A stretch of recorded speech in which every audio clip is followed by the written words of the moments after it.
say something about them. So maybe one or two people, you got a minute or so, because I don't want to make this last all day, but I want to give people an opportunity to just share some of their memories and their appreciation for these gentlemen. And I will say that Mr. Tony, like I said, is one of my mentors in the martial arts, and I don't think I would be where I am today had it not been for his influence. So I really love the man and appreciate it. Anybody else want to share something about Mr. Tony? He's a pretty good dad, too. Yeah. Pretty good dad.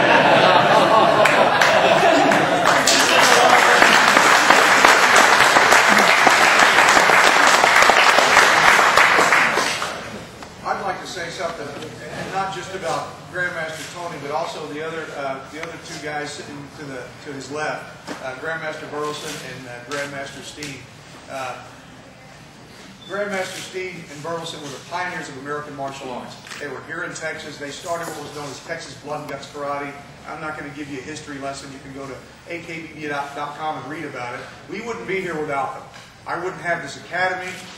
We wouldn't have a refined bloodline. They did things that nobody else did back then. They were the original mixed martial artists, literally fought bare knuckle, did anything that worked. Before there were rules, they didn't know what to do. They just fought each other, and they won. And what they were fine martial artists, but what they didn't know, they learned from other people who would get them with techniques that what was that? And they showed them. All of a sudden, they started blending martial arts together. It wasn't a pure Taekwondo, it wasn't a pure karate. It was America's spirit born in martial arts by these guys.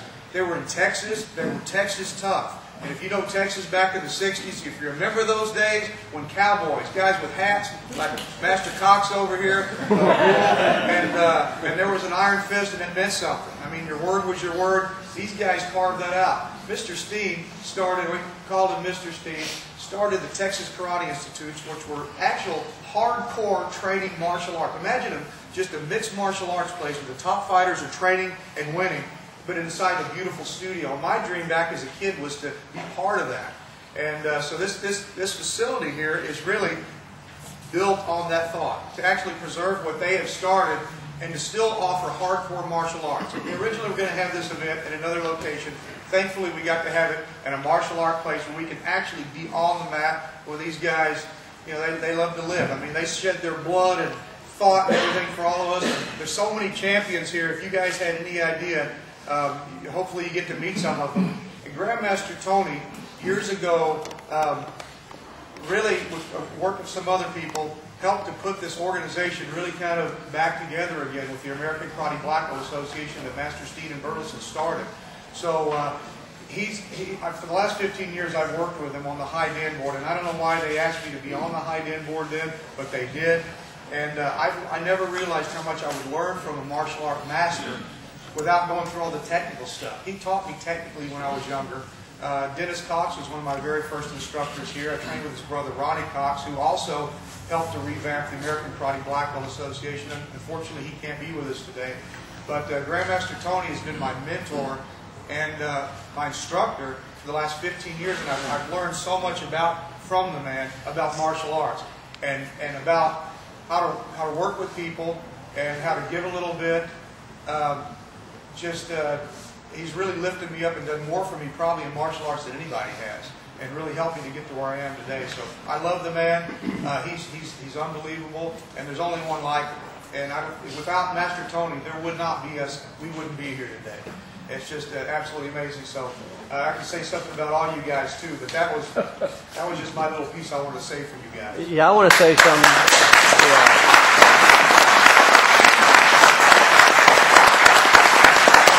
When I first came to Texas in 1976 or something, I went to the Mr. Young School, and they were over at TI, and I taught the first jiu-jitsu classes in Texas, and I took Mr. Tony and Mr. Yates and Mr. Young, and we were doing jiu-jitsu without mats, and I was throwing them over my shoulder onto concrete floors and stuff, and breaking their bodies and bone stuff, and we had no gear and stuff, and we were doing jiu-jitsu back then without mats. So this is a school that all you people that are doing jiu-jitsu and stuff now, they also introduced jiu-jitsu and wrist locks into Texas when I brought it in here.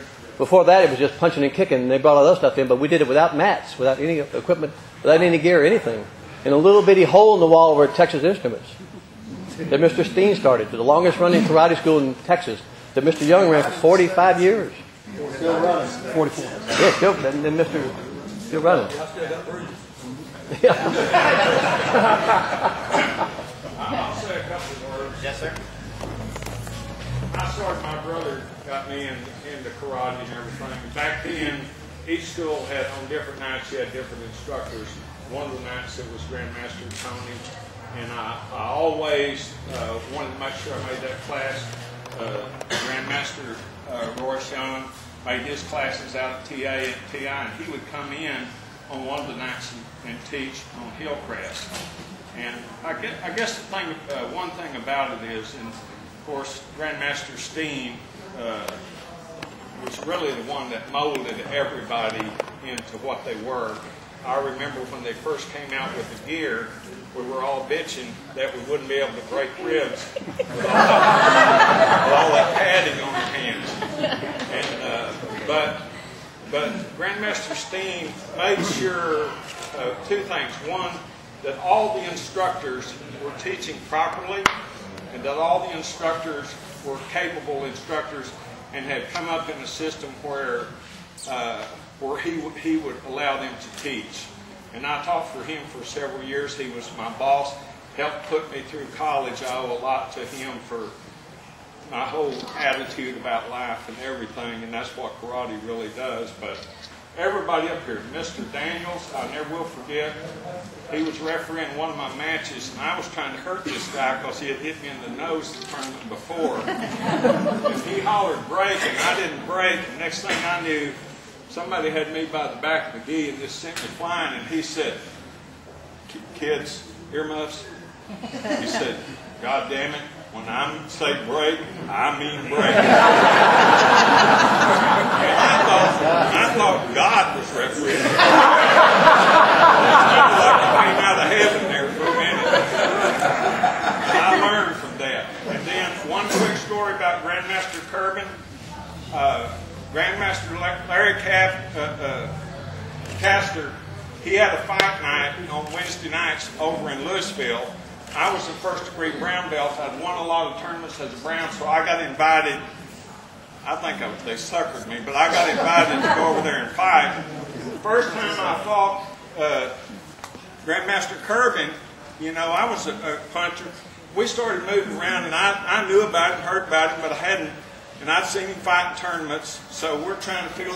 And I said, "Well, this guy ain't so tough." And I slipped in there and hit him a couple of times with a good strong punch. And he lowered the boom on me. And if you were a brown belt, you fought till the black belt said it was over. And he just kept beating on me. Finally, when he kicked me so hard that it sounded like the gong had been rang for the Chinese to attack, he said, "Okay, I've had enough." So, anyway, that's my story.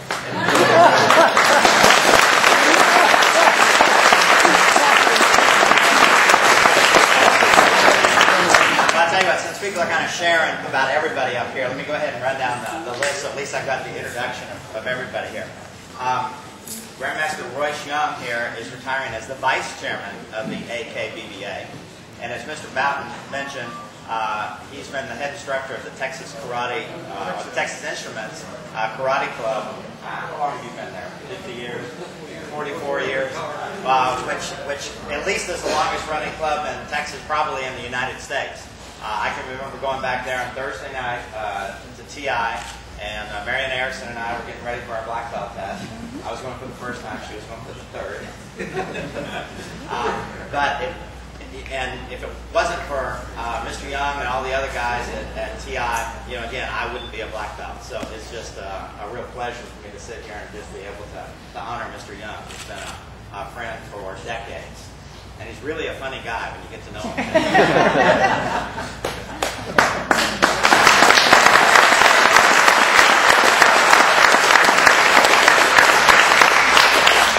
Again, I'm going to go down the list, but I'll let somebody else talk if they want to. Richard Jenkins, down here in the black, was the program director of the Texas Karate Institute, where I actually earned my black belt. Sorry, I've got a cold. So Richard not only was a champion black belt at the school, but again, he was the program director, the business manager. So he really helped organize a lot of the business stuff of the early karate schools. And in fact, he went off to found karate schools in other parts of the country too. So not only is he well known as a champion black belt, but also is one of the early pioneers of the martial arts business. So schools like this and schools like Premier and so forth owe a lot of what they are today to people like Mr. Jenkins, who really pioneered the business of martial arts. So thank you for your contributions, sir.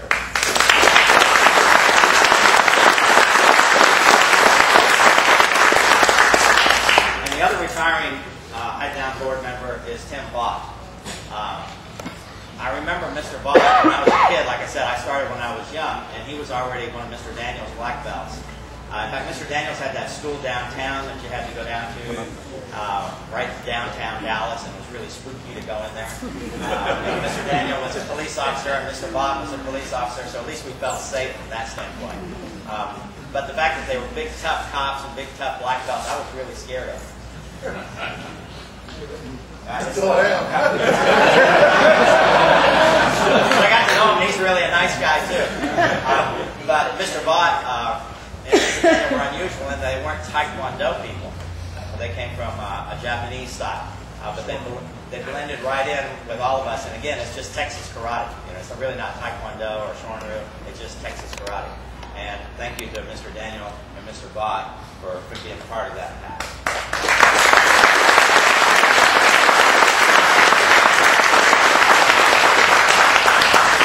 If anybody has something they want to say about Mr. Young or Mr. Bott or Mr. Jenkins. I'll say something. Yes, sir. This is about Richard Jenkins. I met Richard at the gym, and I was working out. He was one of the trainers right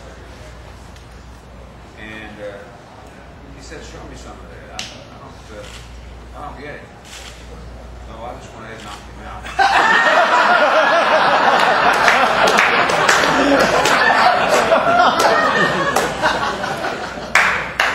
Next day, he comes over to the school with Hillcrest and says, "I'm in."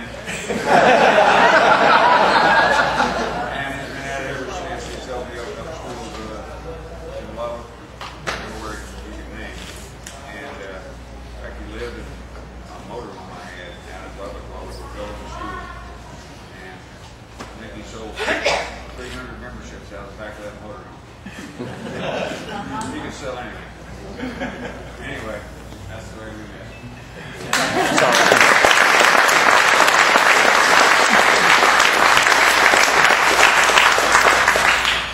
Anybody else? Just the opposite.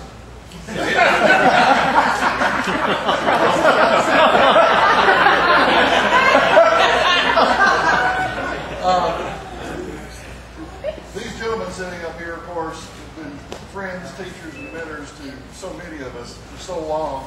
I'll never forget the first time I met Mr. Steen. In 64, went out to Texas Karate Club. A neighbor whose wife worked at Texas Instruments, so he could train out there. And Mr. Steen was there, and I've heard these stories about Paul Bunyan in school. And I looked at Mr. Steen, and I thought I'd met Paul Bunyan. He was the biggest man I ever saw in my life. And I trained in another martial arts style, another karate style before that, but the teacher had come from Okinawa before they started sparring. They didn't start sparring in Okinawa until after 1955. So he didn't teach sparring. Mr. Steen says, "Get out there," just brought another student up. I didn't know what to do. I never fought before. I started throwing hands and feet wild like crazy, just hoping, that I didn't get killed. Somehow or other, I got through it. When it was over, Mr. Steen said, "Well, you did okay. You can come back again." And I said, "Well, I can't. I don't really belong to the Texas Instrument family. So I got this school over in Hillcrest.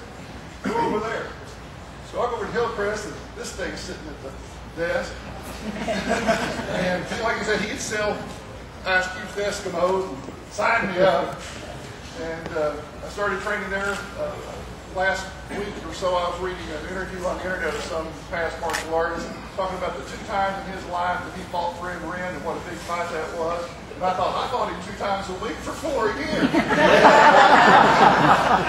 Everything Mr. Steen just now needs to know that really you didn't have any money. Yeah. Mrs. Steve used to come in and say, is he signed up? Oh, yes, sir, he signed up. Anyway, then Mr. Tony was a brown belt, and I was a brown belt both at the same time. I was about to move out of Dallas, and Mr. Jenkins convinced Mr. Steen needed to test me before I moved. We were going up to West Texas. They hadn't opened the school out there yet. David Moody had just left. And so I was going up to congratulate Mr. Tony on his black belt test that night. I watched him beat the absolute Jesus out of him. And he was a tough sucker in those days. Let me tell you, he didn't know push-ups. And when I sat there talking to Mr. Tony, Mr. Steve looked at me and said, "You're going up next." And I started making reservations to move to Antarctica. But Mr. Tony got a hold of me, and he polished me for the next 3 months and taught me the one thing I needed to know to pass that test, and that was don't quit. Believe me, I wanted to quit a million times, but I didn't want to go up to Mr. Tony and say, "I'm sorry, I just couldn't do it." He got me through that. Mr. Burleson, I didn't have a lot of opportunity to be around Mr. Burleson. I mean, we were kind of a big fan. He was over in Fort Worth. And I do remember one particular incident. People talk about this fair enough and stuff. I was at a tournament, and Chuck Lovin and I came up against each other, and Pat was the center referee. And they said, at the end, Chuck and I ran in and did what a lot of us do back in those days, the old grab, punch, blitz, and just cleaned up the elbow in each other's rib cage. Punch. Bam, bam, bam, bam. They hollered break. These guys were pointing, the side judges were pointing who they thought got the point. Pat didn't look at just said, not enough power. 2 minutes and no score doing this. Our ribs broken. Both of us had busted up ribs. We went out to the center to shake hands before we went into sudden death overtime. Chuck Lovin said to me, he said, "Either kill me or I'm going to kill you because he's never going to let us off."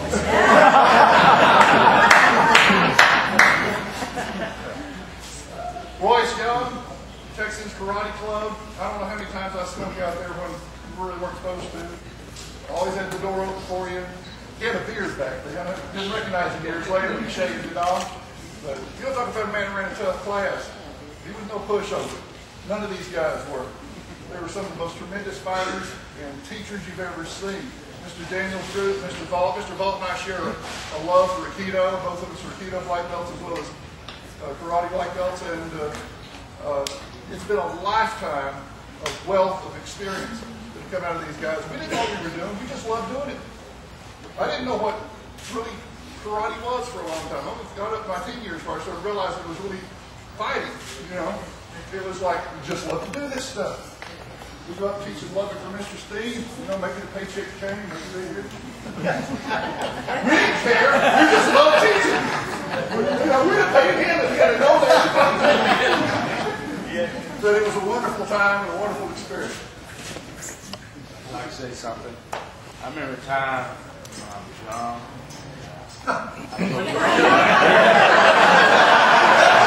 I told Mr. Young, "Hey, I want to go train somewhere else." He said, "Where do you want to go train?" I said, "Percy Lewis down there is out there, and Tim Kirby is in Garland." He said, "I don't mind as long as you come to class." I come rolling in, he's out of class. I said, "Well, I felt like Sammy Sam down in South Dallas, and Tim Kirby, I felt like I've been beat up." He says, "What did you get out of it?" I said, "I'll take a hit, and I'll take a kick." He said, "You do?" I said, "I think I'm okay." We bring this guy in, Billy Jackson. Billy Jackson came in. He said, "How you doing?" You know, and I told him. He says, "You know, I take a kick." I said, "I think I do." And Billy Jackson, he laid a side kick on me. I was like, I can't take a kick. But one thing about Mr. Young, it didn't matter who you was at, they came in the door, we had tough fighters. Billy Jackson, Tim Kirby, Percy Lewis, Rick Arnold, Boom Boom, Jerry, Rick Parker, anybody that came to that school, we was known as tough fighters. Jack did. Now it has changed, and I wish it was the way it was when I was growing up. Now these guys that are coming into school, they don't want to get hit. I said, well, you need to pick up checkers. You need to pick up some checkers. You know, so if they knew what I went through, some of the blood dust at the time, I got experience, gosh, it would never, I will never forget. I will never forget.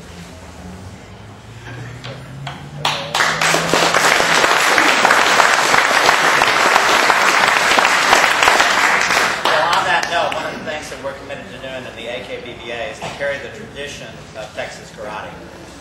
So all of the existing board members, some of the new board members, like I said, we had our meeting this morning, and we're really committed to carrying on the traditions. So all of you guys that are here who maybe feel like you're spiritually part of the AKBBA, but not technically, I want to encourage you to go to the website. We have a new website, akbba.com. Check it out. And you're going to see great things coming from us in the next few months and years. One of the things we're going to do, I have my own karate organization. We have